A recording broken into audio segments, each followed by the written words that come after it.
In today's video, I'm going to teach you how to add a contributor to your Acuity scheduling account. Whether you're coordinating with a team or just need a little extra help managing everything, setting up contributor access can make your scheduling tasks much smoother. So let's dive in and walk you through the process step by step.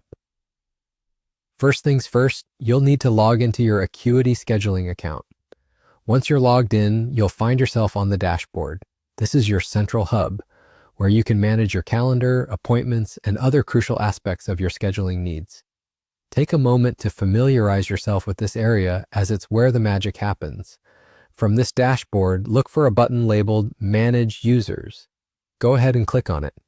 This is where you'll add new contributors, and it's designed to give others varying levels of access to your scheduling system. Once you've clicked that, you'll see an option to Invite Contributor. Clicking this will bring up a pop-up window, which is the key component of this process. Now, the pop-up window that appears may prompt you to verify your identity. You can do this by continuing with your email or choosing to continue through Google. For the purpose of this tutorial, we are using a dummy Google account, but you'll select your preferred method. Once you've selected your Google account, continue through the process. This verification step is just a security measure to ensure that your account remains protected. Next, you'll be prompted to enter the name and email address of the contributor you'd like to add. This is fairly straightforward, but this is also where you'll determine the role of your new contributor. Acuity offers several role options, each with different permissions, so let's go over those. If you need someone with comprehensive control, you might opt for the administrator role. Administrators have full access but cannot transfer ownership or manage billing settings related to domains and Google Workspace.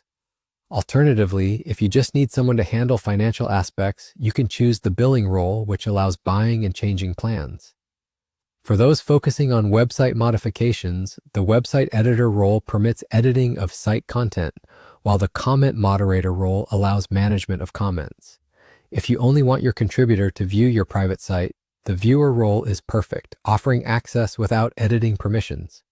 Similarly, a store manager can manage orders and receive store notifications, while the role for email campaigns allows the creation and management of email promotions.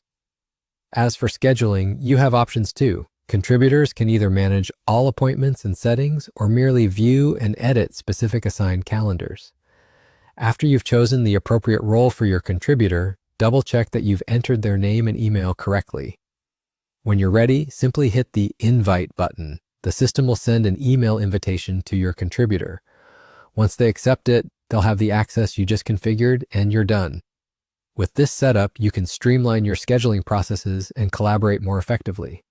That's it. Now you know how to add a contributor to your Acuity scheduling account. If you found this video helpful, please like, comment, and subscribe. And don't forget to hit the notification bell for updates on our latest content.